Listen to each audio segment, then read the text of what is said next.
옛날 옛적 한 아주 작은 마을에 스피노자라는 이름의 한 현자가 살고 있었습니다. 그는 그 마을에서 누구보다도 자연을 사랑하고 존경하는 인물로 유명했습니다. 스피노자는 종종 마을 사람들과 함께 숲속을 걸으며 자신이 믿는 범실론에 대한 이야기를 나누곤 했습니다. 하루는 스피노자가 마을 광장에서 사람들을 모아놓고 이야기를 시작했습니다. 여러분, 우리는 늘 자연 속에서 살고 있으면서도 그것이 얼마나 신성한 것인지 잊고 지냅니다. 오늘 저는 여러분에게 자연 속에 깃든 신성을 경험하게 해드리고 싶습니다.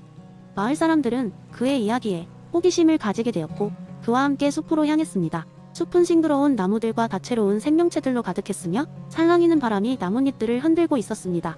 스피노자는 그들의 손을 잡고 조용히 속삭였습니다. 잘 보세요. 모든 것이 신의 표현입니다.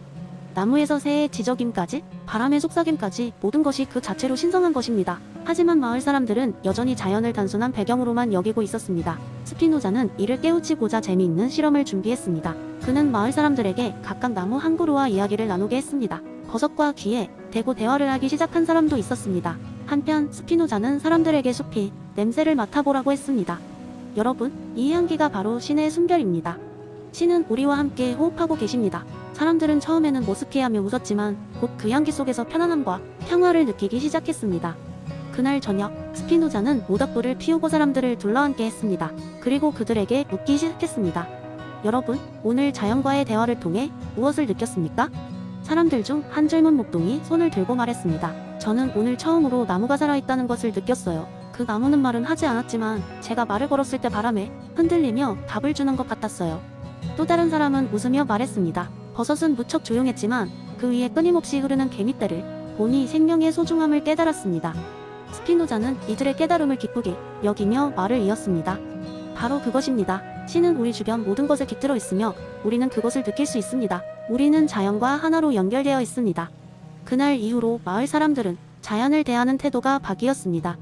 더 이상 자연을 단순한 환경으로 보지 않고 그 안에 깃든 신성을 인정하며 경외심을 가지게 되었습니다. 스피노자는 이러한 변화를 보며 흐뭇한 미소를 지었습니다. 그의 범실론은 마을 사람들에게 삶의 깊이를 더하는 계기가 되었고 사람들은 자연과 함께하는 삶을 더욱 소중히 여기게 되었습니다. 그때부터 마을에서는 스피노자의 이야기가 전해 내려오며 모든 세대가 자연의 신성과 아름다움을 깨닫고자 숲을 거닐곤 했습니다. 이렇듯 범실론은 그들의 일상 속에 깊이 자리 잡게 되었습니다. 이제 마을 사람들은 자연과의 교감을 통해 삶의 의미를 찾으며 매일을 살게 되었습니다. 두 번째 이야기 옛날 옛적. 먼 옛날 마을 한가운데에는 무한한 현재라는 이름의 카페가 있었습니다. 이 카페는 특별한 이유로 모든 사람들의 주목을 받았는데 바로 그곳에서 바디오의 사건, 이론을 묘사할 수 있는 독특한 순간들이 종종 일어났기 때문입니다. 카페 주인이었던 에바는 스스로를 철학자라고 칭하며 일상에서의 작은 사건들을 통해 큰 변화를 가져오는 것을 목표로 했습니다.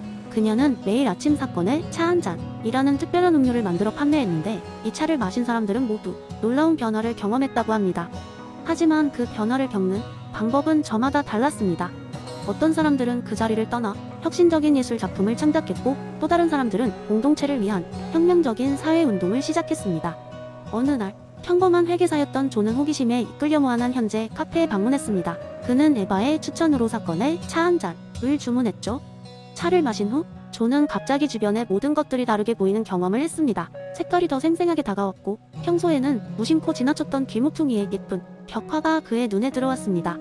그날 저녁 존은 집으로 돌아가는 중 늘 같은 시간에 듣던 음악 대신 카페에서 뭔가 변화를 갈구하는 듯한 새로운 소리가 떠올랐습니다. 집에 돌아와 그는 낡은 기타를 꺼내들어 그동안 해보지 않았던 작곡에 도전했습니다. 그 오랜 시간 동안 묻어두었던 음악에 대한 예언이 되었습니다. 며칠 후 존의 음악은 온라인에서 큰 주목을 받았습니다. 사람들은 그의 음악에서 느껴지는 새로운 에너지와 변화를 경험하며 그 영향력은 점점 커졌습니다.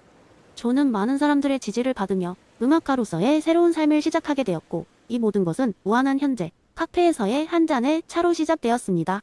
존과 같은 이야기는 카페에서는 흔한 일이었지만 사람들은 알고 있었습니다. 진정한 사건은 그들이 받아들인 변화에 충실하고 적극적으로 참여할 때 발생한다는 사실을요. 카페에서 마신 차가 기적을 불러일으킨 것이 아니라 사건을 통해 새로운 길을 발견하고 기꺼이 그에 참여하고자 하는 그들의 마음이 변화를 불렀던 것입니다. 그래서 사람들은 번갈아 가며 이 마법 같은 카페를 방문했고 각자의 사건의 차 한 잔을 통해 삶의 새로운 가능성을 찾아가곤 했습니다. 이렇듯 무한한 현재 카페는 생생한 바디우의 이론을 느낄 수 있는 장소로 전해졌습니다. 이곳에서는 매 순간이 사건이었고 그로 인해 형성된 진리와 정체성은 사람들을 끊임없이 변화시키고 있었습니다. 세 번째 이야기. 한 번은 멀리 떨어진 마을에 논리마을이라는 곳이 있었다. 이 마을 사람들은 모두 자신들의 믿음을 내가 이미 가지고 있는 다른 믿음들과 얼마나 잘 어울리는지에 따라 평가하는데 이를 내재적 정당화라고 불렀다. 그들은 외부의 증거나 경험에 의존하지 않고 각자의 믿음 체계 안에서의 일관성과 응집성을 중요시했다. 이 마을에는 내부의 성전사라는 별명을 가진 젊은 남자 알렉스가 있었다. 사람들은 그를 아주 존경했는데 그는 자신의 믿음 시스템을 매우 탄탄하게 구축했기 때문이다. 그의 머릿속에는 믿음들의 연결된 복잡한 네트워크 같은 것이 존재했고 어느 하나라도 균열이 생기면 그는 즉시 이를 바로잡기 위해 고군분투했다. 어느 날 알렉스에게 새로운 믿음이 찾아왔다. 하늘은 사실 거대한 푸른 고래의 피부이다. 나는 독특한 믿음이었다.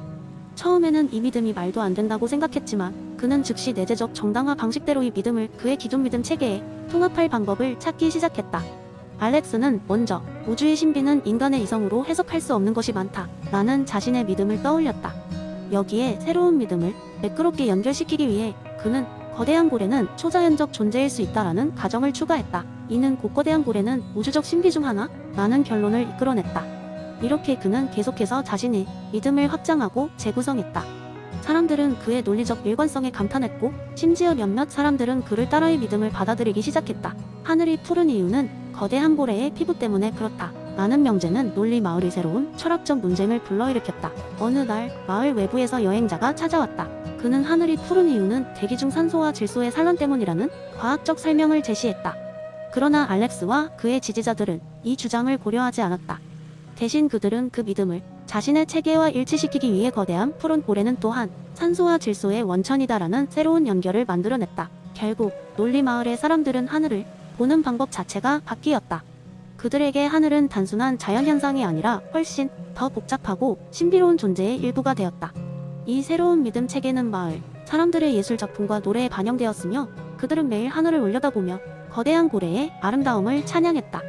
그리고 알렉스는 미소 지으며 하늘을 보았다. 하늘에 대한 그의 내재적 정당화는 완벽히 논리적이며 그의 믿음 체계 안에서 결코 깨지지 않는 진리로 자리 잡았다. 그는 자신의 임무를 다했음을 느끼며 더욱 더 풍부한 이론적 탐험을 위해 모험을 지속했다.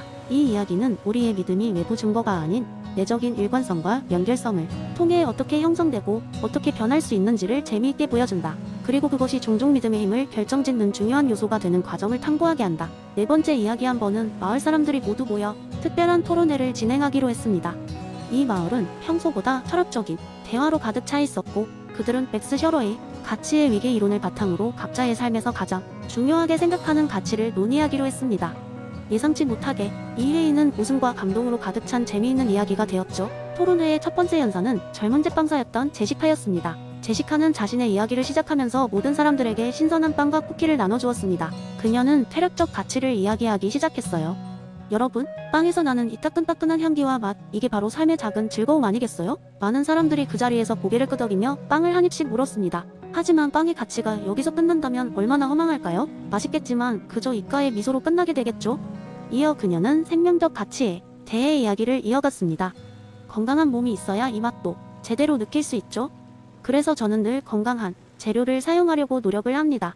제시카는 빵을 굽는 동안 자신의 수제 호밀빵의 혈당을 심하게 올리지 않는 방법을 연구한 이야기를 했습니다. 그러나 제시카의 이야기는 여기서 끝나지 않았습니다. 정신적 가치는 진짜 중요한 것 같아요. 빵 하나를 만들 때에도 미적인 것을 고려하잖아요. 형태의 아름다움이 눈을 기쁘게 하고 때로는 가족을 위해 특별한 디자인을 하기도 하죠. 그 안에 사랑의 마음이 담겨야 빵에도 혼이 있다고 생각해요. 빵은 그냥 빵이 아니에요.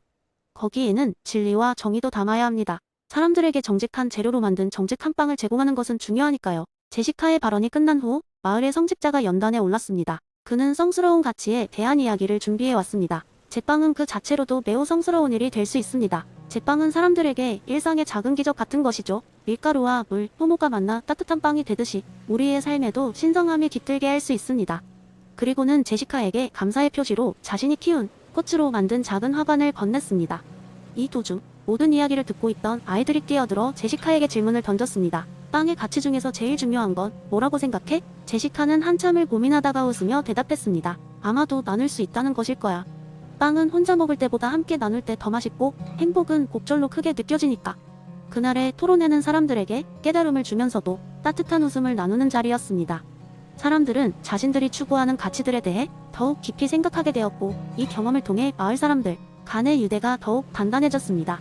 빵 하나만으로도 서로의 가치 위계를 이렇게 이해할 수 있다니 삶은 참 묘하고도 재미있는 것이었습니다.